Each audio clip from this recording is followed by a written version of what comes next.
Hey future homeowners, welcome back to my channel, Reality of Realty. I'm Valerie Davenport and is your trusted real estate guide.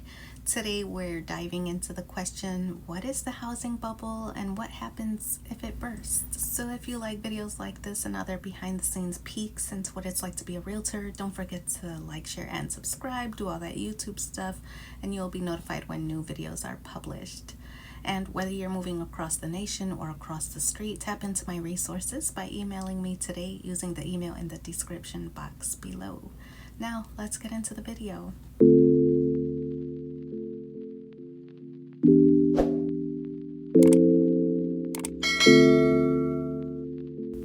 Hey everyone, welcome back to my channel.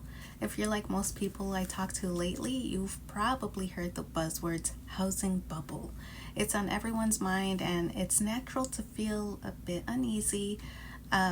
We want to know what is the bubble and what happens if it bursts.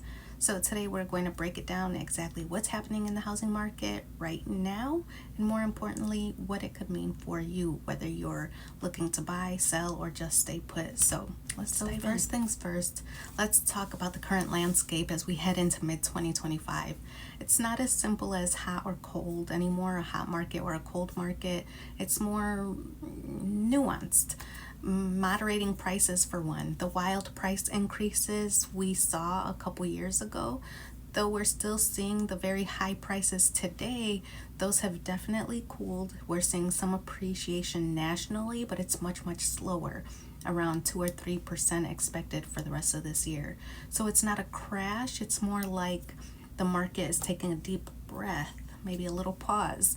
But it's important to know that some areas are seeing prices soften. Even condo markets, we're seeing some of the declines. Second, elevated interest rates. This is a big one. Mortgage rates are still up there, hovering just under 7% for a 30-year fixed mortgage. That significantly impacts how much home you can afford, and it's a key reason demand has slowed. Don't expect a huge drop in rates this year, just around 6.5% is current forecast. Third, we have low but rising inventory, and so we are seeing more homes on the market. Inventory is up about 32% year over year, but here's the kicker, it's still below the pre-pandemic levels. So homes are also taking longer to sell, which tells us the market is slowly balancing out. And buyers are being more selective of the homes that they are considering buying. Fourth, we have affordability challenges. High prices plus high interest rates equals affordability hurdles for many. This also creates a lock-in effect. People with super low rates from a few years ago are oftentimes hesitant to sell. Fifth, we have signs of stress. While not a widespread crisis, we are seeing some early warning signs. Things like negative equity in certain localized areas, some homeowners relying on riskier mortgage products, and a slight uptick in mortgage delinquencies. So we've got to watch these closely. Is it a bubble in the sense of the massive 2008 style collapse? Most experts, myself included, believe no. What we're experiencing is more of a market adjustment. However, those emerging signs of localized stress, they tell us a significant market correction or a burst in certain areas could happen. And if it does, here's what it could mean for you. For homeowners, it could mean negative equity. If you bought recently with a small down payment or no down payment and prices drop significantly in your area, you could find yourself underwater, owing more than your home is actually worth. That makes selling or refinancing tough. Second, we have delayed plans that dream of selling and upgrading. A market dip could erode your equity, forcing you to hit pause until the value recovers. And third, reduced wealth effect. For those with a lot of equity, a dip might make you feel less wealthy, which can impact overall spending. And for home buyers, it could mean potentially more affordable homes. A downturn could mean lower home prices, making homeownership more accessible. But remember, if it's coupled with struggling economy like job losses, getting a loan could still be tough. Homeowners could get more negotiation power. In a buyer's market, you call more of the shots, less competition, fewer bidding wars, and more room to negotiate on price, terms, and even asking the sellers to cover closing costs, for example. Third, the lender caution. On the flip side, lenders might tighten up their requirements, making it harder to qualify for a mortgage even if prices are lower. This isn't about fear mongering, it's about being informed. And so my advice to you remains consistent. Again, for home buyers, get financially ready. This is huge. Be as debt free as possible. Build up that emergency fund around 3 to 6 months of your expenses, and aim for a solid down payment.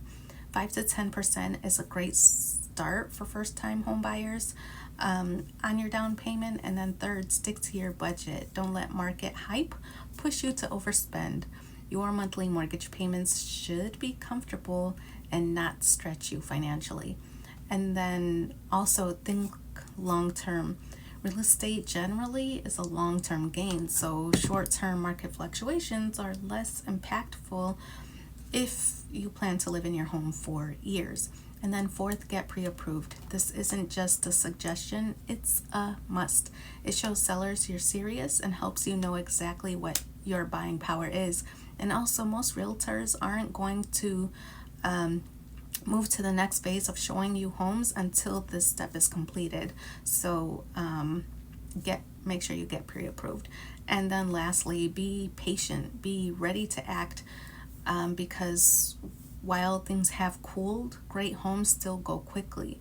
So be patient in your search, but when you find the right one, be prepared to make a strong, well-researched offer. Some advice for home sellers: price strategically. Overpricing right now is a recipe for disaster. Work with me to analyze comparable properties and price your home competitively from day one. Showcase your home. First impressions are everything. So invest in professional photos, consider virtual tours, and stage your home to help buyers envision themselves living there.